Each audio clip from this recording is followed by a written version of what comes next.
7th, 2021. If you haven't yet, please subscribe in all our channels, YouTube, Twitter, Apple Podcast, Twitch.tv. And if you're listening on Apple Podcast, please leave a rating and review. It will help us out tremendously. And of course, visit us on thesportscast.net, thesportscast.net for the latest and greatest. Today we are previewing the Champions League finale. And it's between Man City versus Chelsea.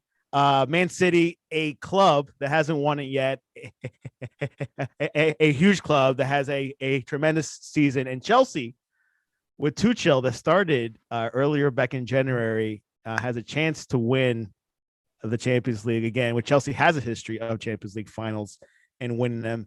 And our panelists for today to join us, first we got Jaime Fernandez, Francisco Flores, and Anthony Chapo. Welcome to the Sportscast. Thanks for having us. Thank you, Santiago. I didn't know who was taking that line. I didn't know who was taking it. I didn't know if Cisco was going to take it for us. I didn't know what was going to happen there. So the interesting part of this show that all you guys are Real Madrid fans. So of course your team is not in it. Most of you guys probably don't like Guardiola, but Jaime's wearing a Man City jersey. Jaime, tell me why you're going for Man City in this final. It's funny. It's funny because actually before the final of the Europa League start, I was going to cheer for Chelsea, especially, when somebody beat you, you want that team to win because that proves that, we lost in semifinals, but at least, the team that beat us, at least they make it, and they won. But yesterday, when I saw the Europa League and I saw the faces of these kids, like literally winning the Europa League for the first time. And, it was a very special moment. I know personally the fans and that small town, which is only a 50,000 people town, that make for the first time. And my mind changed for completely. And then I say, you know what? Like, I truly believe, sorry, I think you lost me for 1 second. Yeah. I truly believe that Man City deserves to win a Champions League at least once. We don't know what's going to happen in the future. They probably, with an owner like this, they probably going to have more chances to win. But at least, some teams like that, they deserve to at least make it once, like make it to the final and win that trophy. Chelsea had the chance, thanks probably to Abramovich, like, I don't know when it was, like more than almost 10 years ago, right? Against Bayern Munich. And Man City has a big chance this year. And you know what? Even that I hate Guardiola, I rather see City like lifting this Champions League. And I truly feel that they deserve it from the beginning till the end. They've been the best team in the Champions League. Francisco, you're very analytical. Tell us the advantages that Man City has over Chelsea. Well, so far right now, their false nine formation that Pep has been using and the consistency that he has been using it at, because that's what he's known for in Champions League, is trying to change things up and pulling out, a scheme that he thinks is going to pull one over on the other team. And this is the first season he hasn't done that. He's sticking to his guns. And so the 4-3-3 formation, that's kind of what's been the steadiness of it. That's kind of what's been at the forefront of their season and whatnot. I think that going up against a team like Chelsea with the 3-4-3, you're really vulnerable, especially with the way that Man City are playing. But that isn't to say that Chelsea haven't been defending really well, because they've been ever since Tuchel came in, and he has been cleaning up that defense really, really well. But yeah, as far as City's concerned, it's just that consistency going forward and sticking to that formation. They've got 10, 12 false nines to choose from, plenty of guys to choose from to play that role. And I think for once, it's finally Pep staying and sticking with his guns. Young leg, can you tell us, you think Guardiola could do something different with this game? I know he's been very consistent, just what like Francisco was saying, but you think he might pull some type of dark horse or some type of new trick to beat Chelsea? So I don't even think he really needs a trick. I think that's what would be his downfall is if he does something against the script, against the DNA that he's put into this Manchester City team that have been so dominant, even defensively with the likes of Ruben Diaz and all them, just clean sheet after clean sheet, holding possession, building out of the back now. They don't even have a proper left back and they're still taking care of business. I think that if he really is going to try and change up the tactics now, this is exactly how he would end up losing this game. So I think he should just stick to what's been working for him. Don't do anything fancy. We already know you're Pep Guardiola. You're one of the best managers in the world. Your system works. We've seen it work the last decade. So changing it to me is just I don't know why he would question himself. So I think changing it would be the ultimate downfall for Manchester City. Jaime, tell us what advantages do you think Chelsea has over Man City? Well, there's a couple of advantages that I feel that will let them take this Champions League over to London. The first one, I would say that they are, more, I would say, like more hungry to make a title like this, because most of those players that play for Chelsea, they never won anything. Okay, they have too much to win, and they basically didn't prove it yet. I mean, we're talking about Timo Werner, Havertz, Pulisic. We're talking about Sijak from Ajax, all the new guys. Plus, we have, guys like Rudiger that never really won anything. I mean, Rudiger won a World Cup, I think, with Germany, but you know my point. I mean, like, they have a bunch of players that they truly want to make it for the first time, like Kante also. So at the end of the day, I mean, Chelsea, I feel like physically they are a little bit better. They've been rotated way more than Man City. So, but I mean, in this type of finals, it's also a very important experience. So if there is something that Chelsea has that City don't, is the experience with some guys. For example, Azpilicueta, Thiago Silva. I mean, he played finals. I mean, he played the final of the last year with PSG. He has Kovacic that won 3 Champions Leagues with Real Madrid. Mateo, those type of players. Giroud, I mean, maybe Giroud never won anything like big, but he's a talent guy that I bet you if he plays 5 minutes, he's going to score 1 goal, because he's the type of talent that you need in a final Champions League. And also, I mean, Tuchel, what I'm going to say, like, he demonstrated with Borussia Dortmund, he demonstrated with PSG, and now he's here at Chelsea, getting them in the final when, I give a lot of recognition when teams in the middle of the season, they change coaches and they make it to the final of the Champions League. That's crazy for me. Yeah, that's kind of rare these days. Francisco, I know you're a huge Pulisic fan. Big question marks of him starting, maybe best starting from the bench. But from an unbiased point of view, what do you think Tuchel should do with Pulisic? You pulling out some Drew jokes over here? Hey, I'm trying to make you comfortable. There you go. I think that if Pulisic starts, he will definitely make a difference in the game. Is he going to start? I really don't know. I think it's 50-50 right now. I really do think he could be the difference maker for Chelsea. And it's pretty surprising to say when you got Timo Werner, when you got Kai Havertz, when you got, players like that, Ziyech on the other team, or other players on the squad. But yeah, I honestly, I wouldn't put my money on him starting, to be honest. If I was betting on Pulisic starting, I would not put it. I would put my money on him scoring a goal, maybe, but maybe as a super sub. But yeah, I'm leaning more towards him coming off the bench and surprising that way. I mean, it's nothing different to him whether he starts or he comes off the bench. He's going to do something. That's just in his DNA. That's the type of player he is. Young Leg, what's your thoughts on Pulisic? You think he should start or maybe start from the bench?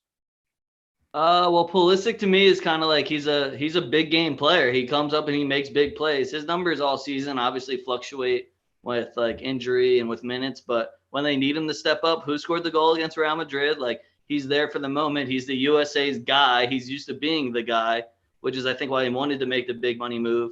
I think it would be a little bit foolish not to play him at this point, because even if you don't really have all that belief in him, it's like, okay, here's your chance, show your stuff. If he doesn't, you sub him out, you put in who you wanted in. Like, to me, Pulisic is the big game guy that you need. So to me, I think Mason Mount's overrated, but I know he's going to start anyway. So I would just swap that. But that's just me. I'm American. I'm biased. I know how it is. But Pulisic, big team player. We'll stick with you, Anthony. What do you think about Tuchel? Do you think he has a good game plan coming in to go up? I mean, obviously, Chelsea has faced Man City 3 times this past year. They won 2 out of the 3 times. Do you think they'll do it again?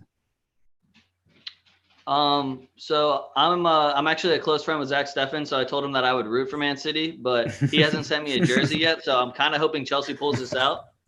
To me, Tuchel, I mean, I don't want to call him a choke artist because, like, yeah, he got the back-to-back Champions League finals. Like, that's impressive. But, like, look at the squads he's managing. Like, we have Chelsea who just put $250 million into their squad. So it's like that attack is like the fact when I hear them say they want more forwards, it's like, dude, how many people do you want to get?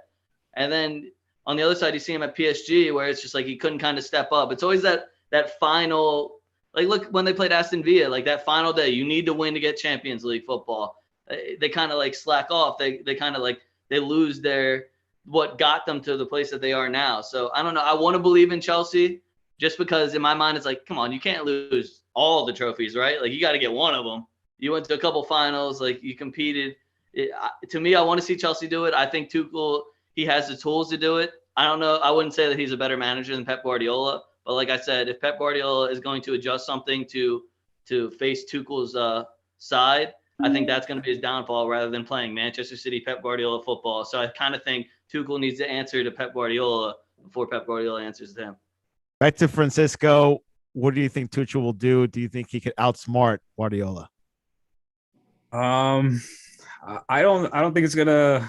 Yeah, I don't think he needs to outsmart him. They just need to basically, look at the way that they've been playing and understand that's the way City are going to play. And they've already beat them before in the league. Yeah, you could say that, because City had already won the title, how seriously did they take those games? But they beat them in the what was the other? Was it the Cup?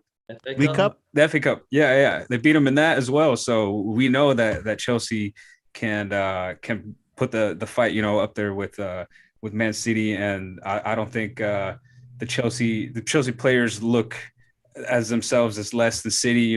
Even though they're the Premier League champions, I think Chelsea sees themselves right up there with City as far as talent and the player quality and whatnot. So, yeah, I think Chelsea could do it. Both teams have the potential to one on here. But yeah, I think if Chelsea just stick, to the video replay, whatever they did to beat City in the FA Cup and in the league, just do that, and you should be good. Jaime, same question for you. Can Tuchel outsmart Guardiola? He definitely can. It's a matter. I mean, this type of games, to be honest, I think it's more like about individuals. Like, how do you want to measure those individuals? In just, moments like corner kicks, moments like free kicks, like stuff like that is very important. So even that Guardiola, like, he has more experience than Tuchel and probably is better. But in this, I mean, you need to create your chances. So in order to create your chances, I mean, like, you're going to need to beat Guardiola in some of the aspects that Guardiola is not as good as we think. For example, they say that Chelsea is way better in the, corner kicks or like tactic, and well, you need to prove it. I mean, the final is going to be this Saturday. So you've been very good the entire season, but you need to make it this last game. You need to definitely demonstrate that you're going to try to score in all the corners, all the free kicks that you have. However, I mean, you need to understand what's going to happen with the ball. And, Guardiola is going to keep the ball for probably is going to be the possession is going to be probably like 70-30, probably, like always. But also you need to understand how you're gonna attack when you don't even have the ball. So there's way to be Guardiola. I mean, Mourinho did it back in the times. So he just need to, be smart, I think.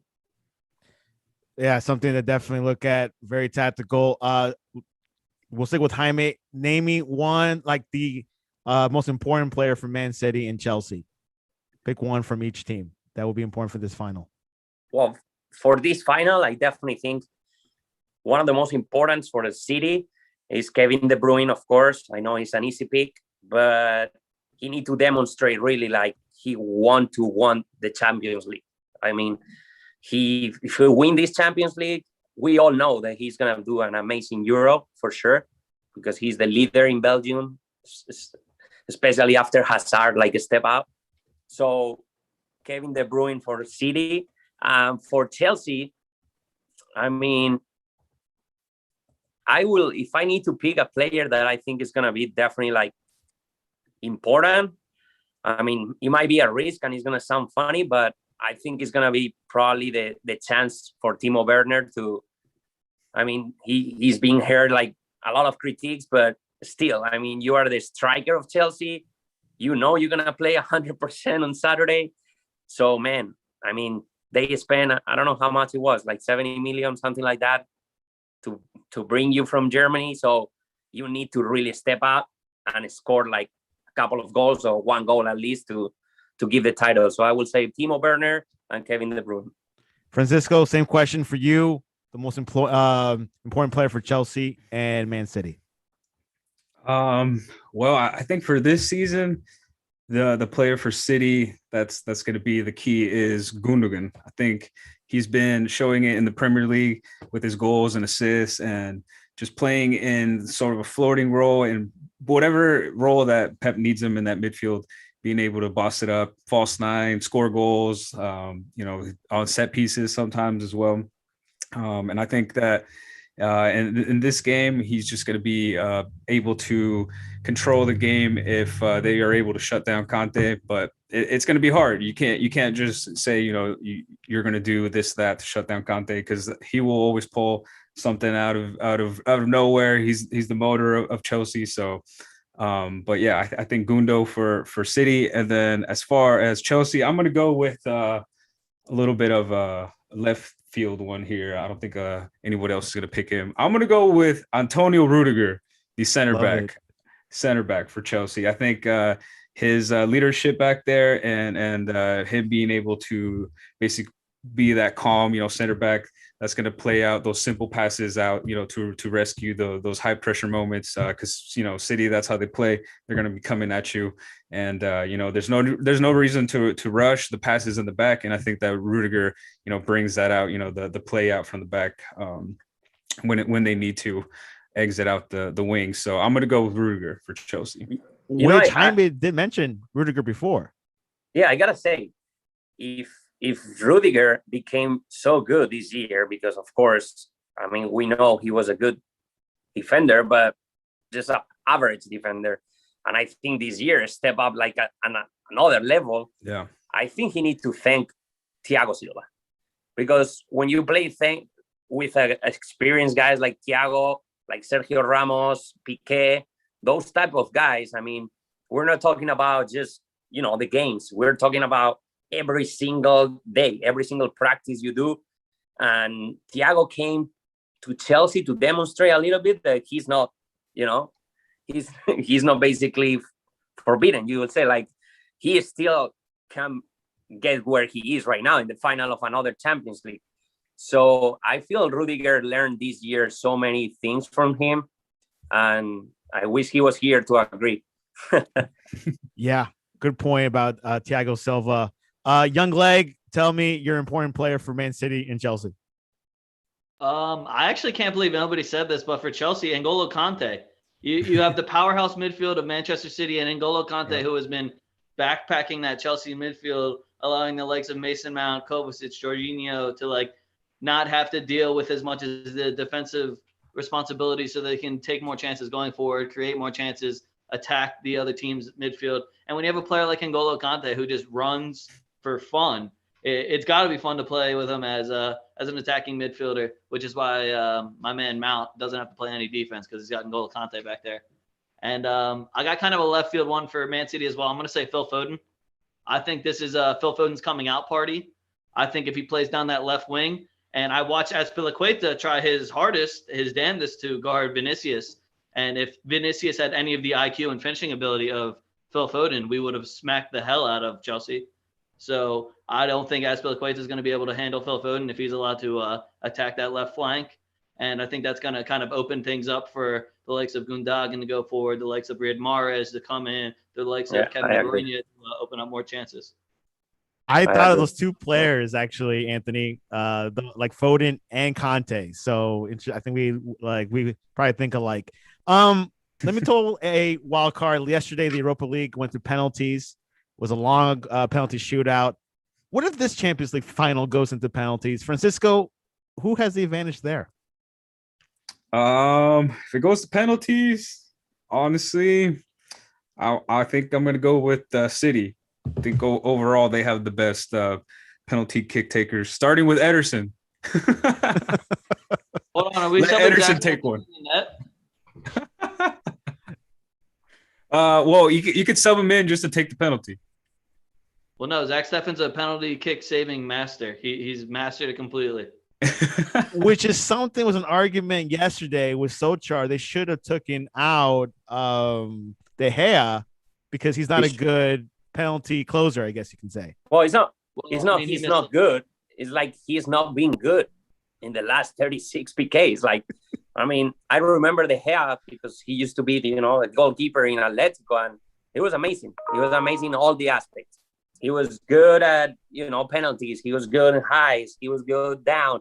I mean, that's how he got his big contract with Man United, because he did a tremendous season with Atletico, and then Alex Ferguson was in shock with him, and he's like, this kid is coming back with me in the plane, literally. And, yeah. But I feel for this final, to be honest, I mean, I feel like if they go to a PKs, Mendy he seems to me like way more like how do you say athletic or very better? Athletic. He's capable enough to handle capable it. to save. 6'6" also. Did you guys know he was that massive? He is 6'6". Yeah, he's big. Yeah, he's huge. That's what I say. Like, so Anthony, you agree with Jaime? You think Chelsea has advantage when it comes to PKs? Yeah, I would give them the advantage on top of, I think that their penalty takers are all better. You have the likes of Kai Havertz and Timo Werner, who were taking their penalties all last season for their respective clubs over in Bundesliga. You got Jorginho, who I don't know if he's missed one for Chelsea yet. So just right off the bat, you got three that are like very confident and very good at penalties. Whereas besides KDB, I feel like Man City has had kind of a penalty problem. They haven't had like a set person who took all their penalties. Gundogan was doing it for a while, and so I think he missed two because KDB was hurt. Yeah, Aguero used to take the penalties. But... Well, we saw what Aguero did against Chelsea last time, so that was memorable. Yeah, that was memorable. Francisco, will they put Aguero in that penalty lineup? I mean, only if Panenka does it again. No, only if Panenka's no. I would let him shoot until the sudden death series. Not in. He wouldn't be in my top five. I agree. So I guess Jaime says Man City, and Anthony and Francisco says Chelsea and penalty shootouts. Okay, guys. So this is part of the segment where you give your final prediction. You can have like a brief 1 minute, and then you give us your final score. We'll go with Anthony for his first prediction. Honestly, like I said, I've been going kind of back and forth on this. It all just depends to me on if Pep Guardiola is going to do some funky stuff, which we have seen him do in Champions League before. I think he's kind of like, it's been 10 years. You have to understand that, like, your team's DNA that you've built over seasons is going to work. Don't do anything too spicy. Don't do anything too tricky. Just stick to what you know, Pep Guardiola. You play good football. You play that good tiki-taka Spanish football. Just keep it going. Don't do too much. Don't hurt your head. I know that's a big brain in that bald head. Just take your time, breathe, You've worked with your players the whole time, got that defense locked up. So to me, I think Manchester City will probably end up taking it. What I will be gambling on, though, is both teams to score, just because that's just one of the most fun bets to me. So I think Man City take it, but I think it doesn't go to PKs. Probably stay in regulation.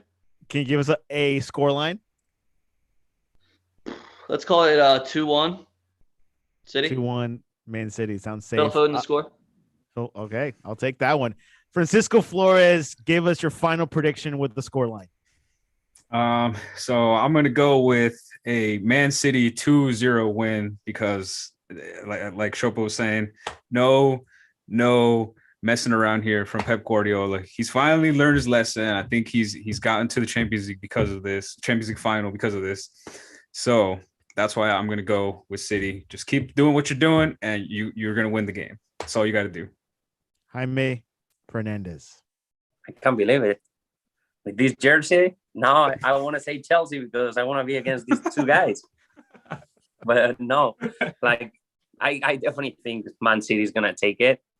And again, I mean, I feel a team that never won the Champions League is gonna push harder than Chelsea. So if I need to pick, I will say just 1-0. Which again, I mean, it's very tough, but it's true that Man City, they've been playing really good in defense. And I mean, they've been playing against Borussia. They've been playing against big teams. So I don't see why not in a final. Usually you don't have so many chances, especially with those good defenders, with central backs, with goalkeepers. So yeah, I'm going to say 1-0 for Man City. The goal is going to be, let's say Mahrez. We didn't talk about Mahrez, and if it wasn't for Mahrez, Man City will not be there today. So I'm gonna say Mahrez. He wanted to say Phil Foden. I could see it in his eyes. He wanted to say Phil Foden so bad. He's like, nah, he already said that. I'll pick somebody else. Okay, so Anthony says Man City 2-1. Francisco, you said 2-1, right? 2-0. 2-0. Okay, so no goals from Pulisic. And Nope. Jaime says 1-0 Manchester City. There you have it. The panelists say Manchester City will win this Saturday. It won't be a boring game like Tottenham versus Liverpool a couple years ago. So we're hoping. Wait a minute. Santiago, you need to tell us the score. I'm going to go for Chelsea. I'm going to say 2-1 Chelsea, a goal by Pulisic and a goal by Olivier Giroud. Olivier Giroud. Last minute, 91st minute. Goes to Giroud. Wow. What about for City? Who's going to score for City? Let's say, let's say Rudiger. You know, it doesn't matter. For Rudiger. For City? Yeah. For City? Oh, yeah, for City. Oh, no, my bad. Oh, crap. Maybe it's an own goal. It could be an own goal. Let's go for Aguero for his last finale. You know, that's not bad. Anyways, we got a panelist of Real Madrid. I know that you guys Zidane quit yesterday. Tell us your thoughts and who do you think will be the next coach? Anthony, start with you. It's all just very sad. There is no good replacement. So thinking about the next manager is always really hard. But as far as what I think Real Madrid's trying to do, if there's financial backing, I would say Antonio Conte would probably be a good fit. Just because he's used to ripping the team to shreds and then just putting all the money in wherever he sees fit and likes, which we could kind of use. I mean, apparently we might lose Ramos, might lose Varane, Isco might be gone, Marcelo might be gone, Lucas Vazquez might be gone. So there's a lot of names. Eden Hazard might be gone. Like the names, the list goes on and on. So to have a guy like Antonio Conte, who's, I don't want to call him heartless, but like he's tough love. He easily will take whoever out of the club so he can have his vision. And then the other name that I saw today that was circling was Pochettino, which I always loved his brand of football. And I thought that if they put him at like a real club, sorry, Tottenham fans, if they put him at like a real like club with a budget and like everything that could support him rather than him just dragging them along with Harry Kane, I always thought he would be very successful. So those are probably my two picks. Allegri apparently going back to Juventus, so they say. I know, which I actually thought that he would go to Madrid. Jaime, your thoughts on Madrid and who will be their next coach? Okay. If it was my heart, the one that picked of course, it will be Raúl González Blanco, because you know how successfully he's been. I mean, one of the top players in the history of Real Madrid. So, of course, he's going to have all the support of Madridistas. He's going to have the support of like staffing, president, everybody. However, he doesn't have the experience. So he might do good or he might do bad in 3 months and we kick him out. And that, I think he doesn't deserve that. But eventually he's going to need to take a chance. And this was definitely a good chance to take over. But my head, and I think the president's head, he's going to pick Conte. And I'm going to give you 2 reasons. The first reason is because, of course, Conte is a very successful coach. He demonstrated with 2 European teams, with 3, sorry. He demonstrated with Chelsea, he demonstrated with Juventus, and he demonstrated with Inter. And the second reason, what I think is going to be Conte and why Allegri also was in the list, is because when Real Madrid faced in the history bad moments, there's always an Italian to save our neck, basically, to save us. First, it was Fabio Capello. Not once, twice. They bring him twice to Real Madrid to save us. And the third one was Ancelotti. Everybody remember, Mourinho was like, get out of here. You're causing so much trouble right now in Madrid. And Ancelotti, he came.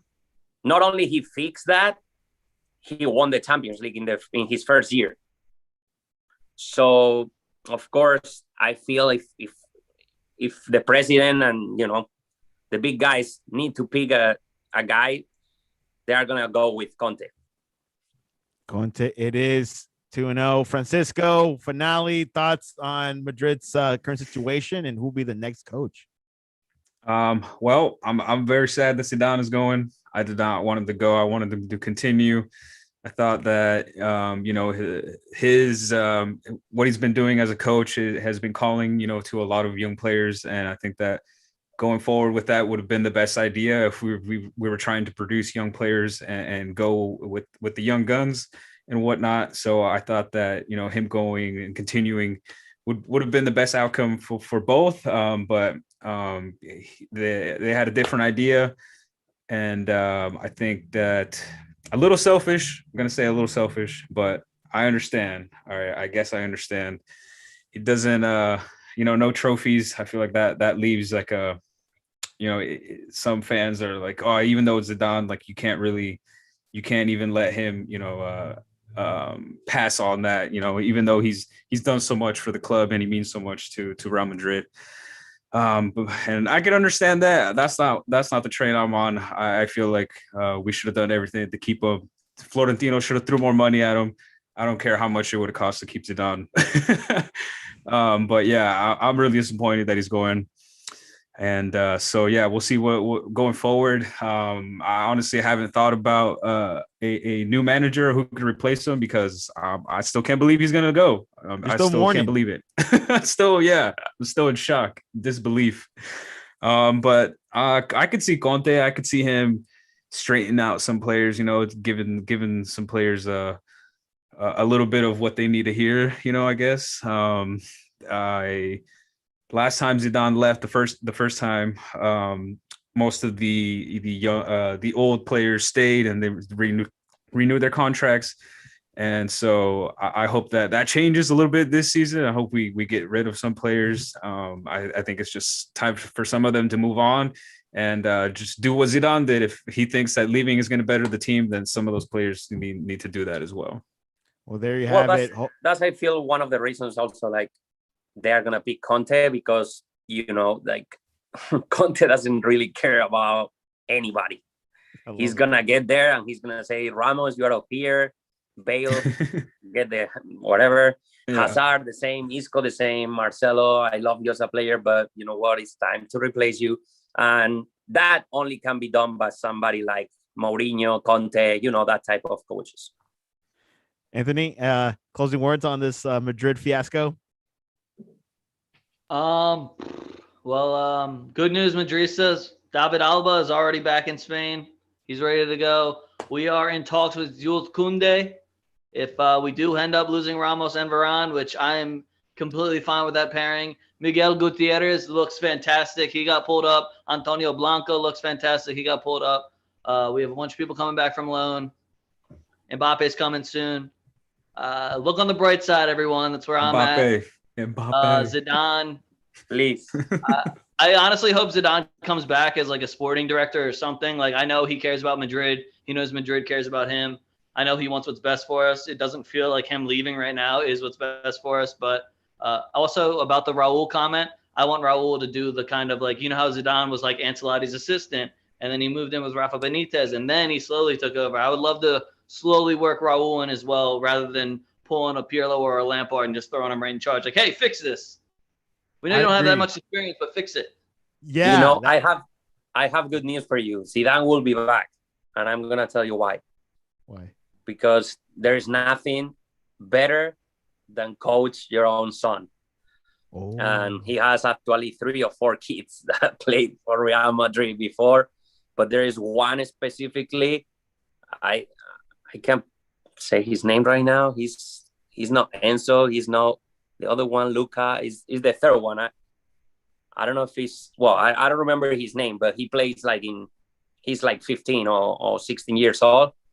And I bet you when that guy, if he make it to Real Madrid with 21, 22, Luca is the keeper. Yeah, Luca plays for Vallecano right now. I'm pretty sure he sold Luca. So there's Enzo, Luca, Theo, and Elias. Theo is the one. Zidane. Okay. Theo is very, very tall, and they say great things about him already. So if Theo make it to Real Madrid with whatever years, and he's in the first team, and Zidane has the chance to come back to coach his own son, that's something that's going to happen. I mean, because, if Florentino is still there, or even if Florentino doesn't, Zidane is never going to say no to Real Madrid when they need him. But he might be in another project, you know? And there you I want him to coach the French team and get a World Cup, too. That too. That's what Jaime and I talked about this morning, that he probably will coach France. Anyways, we're out of time. Real Madrid Champions League finale this Saturday at 3 p.m. Eastern, live from Estadio de Dracoa in Portugal. Moved from Istanbul to Portugal, so definitely a familiar sight from last year. Anyways, before we go, let's get your guys' contact information. Young Leg, what is the best way to reach you online? You can follow me on Twitter at a Young Leg, Instagram at a Young Leg. Pretty much if you see a pineapple with a YL on it and type in Young Leg, that's me. Expect a lot of banter, and this was me on my best behavior. So that's all I'll say about it. I saw that. It's cool. Francisco, what is the best way to reach you online to tell you, hey, Pulisic is the best American player of all time? Yeah. You can send all your hate mail on Twitter at Francisco BCP, or you can also reach the podcast, my podcast with Drew Pels. It's at On the Counter Pod on Twitter, at On the Counter Podcast everywhere else. Jaime Fernandez, what is the best way to reach you to ask you about the latest of Madrid?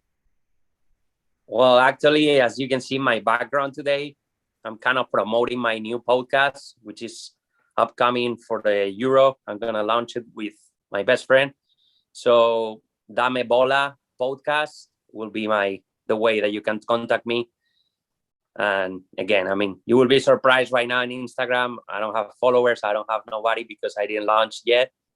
But if you want to start following, go ahead, and you will have good updates of the Euro during the entire month from the 11th to 11th. And there you have it. Euros next month. We'll be following it here at the Sportscast as well, which you can reach us at the Sportscast1 on Twitter or at the sportscast.net. Follow the latest and greatest. And tomorrow we'll have an NFL NBA week recap tomorrow afternoon. So looking forward to it. But guys, really appreciate you guys coming on.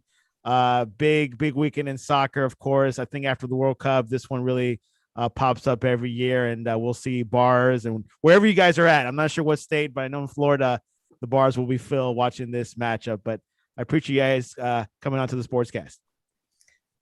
No problem.